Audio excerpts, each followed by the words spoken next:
জুলাই গণঅভ্যুত্থানে দেশজুড়ে যে মানবতাবিরোধী অপরাধ সংঘটিত হয়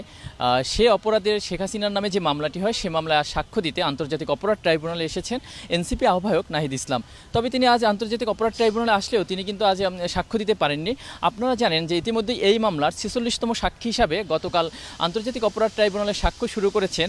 দৈনিক আমার দেশ পত্রিকার সম্পাদক মাহমুদুর রহমান। অর্থাৎ তিনি এই সাক্ষ্যটি কিন্তু আজও দিচ্ছেন, যার ফলে হচ্ছে আন্তর্জাতিক অপরাধ ট্রাইব্যুনালে সাক্ষ্য দিতে এসেও নাহিদ ইসলাম আর সাক্ষ্য দিতে পারেননি। অর্থাৎ আমরা যদি বলি এ পর্যায়ে যে মাহমুদুর রহমানের সাক্ষ্যটি কোন অবস্থায় রয়েছে সেটি বলতে হবে যে তার সাক্ষ্য গ্রহণ আসলে শেষ হয়েছে, কিন্তু তার জেরা এখনও চলছে, যার ফলে নাহিদ ইসলাম আসলে আর সাক্ষী দিতে পারেননি এবং তিনি আগামীকাল তার সাক্ষ্যটি আসলে দিবেন। এখন যদি আপনাকে বলি এই মামলার একটু প্রেক্ষাপট, যে আন্তর্জাতিক অপরাধ ট্রাইব্যুনালে কিন্তু আসলে মানবতা বিরোধী অপরাধের মামলায় একাধিক মামলা হয় আন্তর্জাতিক অপরাধ ট্রাইব্যুনালে। সেক্ষেত্রে শেখ হাসিনা এবং তৎকালীন স্বরাষ্ট্রমন্ত্রী আসাদুজ্জামান খান কামাল এবং পুলিশের সাবেক মহাপরিদর্শক চৌধুরী আবদুল্লাহ মামুনের নামেও কিন্তু একটি মামলা হয় এবং সেই মামলায় ইতিমধ্যে সাক্ষ্য গ্রহণ প্রায় শেষ পর্যায়ে চলে এসেছে এবং শেষ পর্যায়ে চলে আসলেও গতকাল ৪৬তম সাক্ষী হিসাবে আসলে সাক্ষ্য দেন মাহমুদুর রহমান এবং এই মামলার সর্বশেষ যে সাক্ষী দিবেন তিনি হচ্ছে নাহিদ ইসলাম। অর্থাৎ তিনি এই মামলার সর্বশেষ সাক্ষী, এরপরে আসলে এই মামলাটি বিচার পর্যায়ে বা রায়ের পর্যায়ে চলে যাবে। সুতরাং নাহিদ ইসলাম আমাদেরকে যে বিষয়টি পরিষ্কার করেছেন, তিনি বলেছেন যে আসলে জুলাই অভ্যুত্থানে তারা যে আন্দোলন করেছেন, অর্থাৎ এই যে শেখ হাসিনা সরকারের পতন হয়েছে, তাদের কিন্তু তারপরে একটি দাবি ছিল যে শেখ হাসিনা সরকারের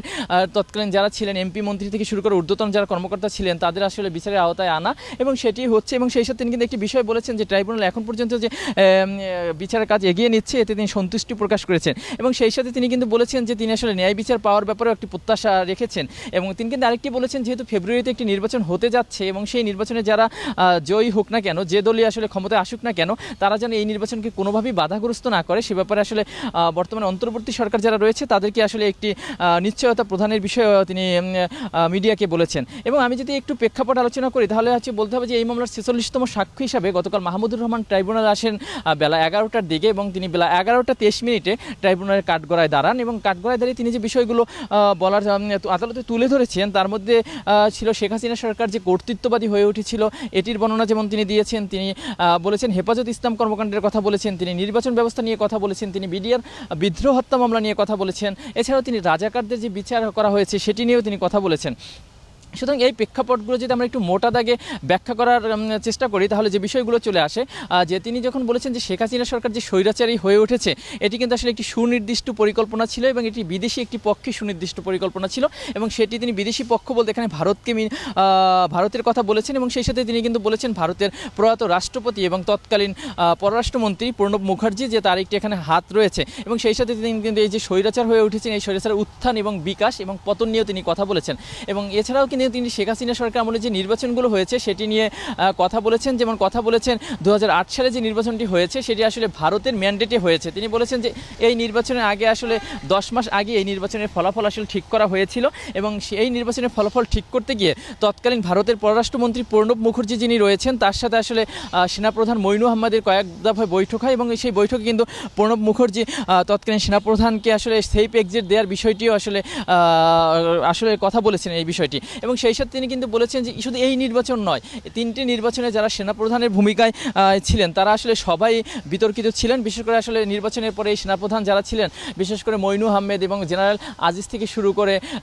আরও যারা ছিলেন তাদেরকে আসলে শেখ হাসিনা বিভিন্নভাবে পুরস্কৃত করেছেন। এবং সেই সাথে আরেকটি বিষয় যেটি তিনি বলার চেষ্টা করেছেন যে হেফাজত ইসলাম কর্মকাণ্ড নিয়ে তিনি বলেছেন যে আসলে হেফাজত ইসলাম কর্মকাণ্ড আওয়ামী লীগের একটি সুনির্দিষ্ট পরিকল্পনা ছিল। যেমন গণজাগরণ মঞ্চ যেটি ছিল সেটিতে আওয়ামী লীগের যেমন আস্থা ছিল, হেফাজত ইসলামের যে কর্মকাণ্ড ছিল সেটির আসলে অনাস্থা ছিল এবং সেই সাথে ইসলামপন্থী যে দলগুলো ছিল সেই ইসলামপন্থী দলগুলোর মধ্যে আসলে একটি ফাটল ধরার জন্য বা ইসলামপন্থী দলগুলোকে আসলে ধ্বংস করার জন্য এই হেফাজত ইসলাম কর্মকাণ্ডকে আসলে এভাবে বিশাল আকারে আসলে দেখানো হয়েছিল। এবং সেই সাথে তিনি যে বিডিআর বিদ্রোহ নিয়ে কথা বলেছেন, তিনি বলেছেন যে শেখ হাসিনা সরকার আগমনের ২ মাস পরে যে বিডিআর বিদ্রোহ হত্যা মামলা ঘটে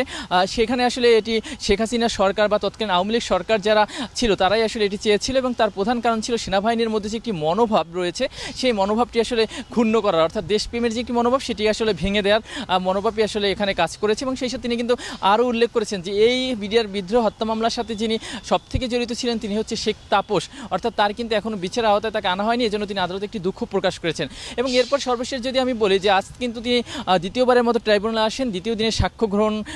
দিতে এবং সেক্ষেত্রে তিনি দ্বিতীয় দিনে যে বিষয়টি আদালতে তুলে ধরেন সেটি হচ্ছে জুলাই গণঅভ্যুত্থানে যে বিষয়গুলো ঘটেছে সেইগুলি আসলে তিনি আদালতে তুলে ধরেন। এবং সেক্ষেত্রে তিনি আসলে জাতিসংঘের একটি রিপোর্ট আদালতে উল্লেখ করে তিনি বলেন যে 1400 জন যে নিহত হয়েছেন, অর্থাৎ তাদের যে পরিবার রয়েছেন তারা হচ্ছে যে ব্যথা নিয়ে এখনও বেঁচে রয়েছেন, অর্থাৎ তাদের এই ব্যথা লাঘবের জন্য হলেও এখানে একটি ন্যায় বিচার দরকার। অর্থাৎ যারা এখানে ভিকটিম তারা হচ্ছে চাচ্ছে যে আসলে প্রকৃত অপরাধী যারা তাদের আসলে একটি বিচারের আওতায় এনে তাদের সর্বোচ্চ শাস্তির দাবি করেছেন, যাতে হচ্ছে তাদের ব্যথা কিছুটা হলেও লাঘব হয়। এবং সেই সাথে তিনি কিন্তু আরেকটি বিষয় উল্লেখ করেছেন, সেটি হচ্ছে বলেছেন যে 20,000 জন আহত হয়েছেন তারা বিভিন্ন হাসপাতালে পঙ্গুত্ব বরণ করে রয়েছেন বা এখনও চিকিৎসাধীন রয়েছেন, কিংবা হচ্ছে তারা এখনও বাসা বাড়িতে রয়েছেন, অর্থাৎ তাদের যে মনোবলে একটি ছেদ পড়েছে সেই মনোবলটি আসলে জোড়া লাগানোর জন্য হলেও আসলে এই ন্যায় বিচারটি দরকার। এবং এই ন্যায় বিচারে যারা আসলে অপরাধী তাদেরকে শাস্তির আওতায় যদি আনতে পারে সেক্ষেত্রে হচ্ছে এই ভুক্তভোগী যারা রয়েছেন, অর্থাৎ তারা হচ্ছে তাদের ভাঙা যে ছেদ পড়েছে যে মনোবল সেটি আসলে কিছুটা হলেও জোড়া লাগবে, অর্থাৎ তারা স্বাভাবিক জীবনে ফিরতে পারবেন। সেই সাথে তিনি কিন্তু এই যে অন্তর্বর্তী সরকার যিনি রয়েছেন তার কাছেও কিন্তু বলেছেন যে বিগত সরকার আর এরা হুকুম ছাড়া কোনো কিছুই আসলে হতো না, সেখান থেকে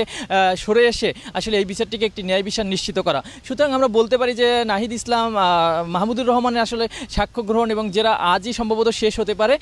সুতরাং সর্বশেষ আন্তর্জাতিক অপরাধ ট্রাইব্যুনাল থেকে আমরা যে বিষয়টি বলতে পারি যে মাহমুদুর রহমান তিনি আজ যেহেতু তার জেরা চলছে, অর্থাৎ আজ আমরা মনে করছি যে তার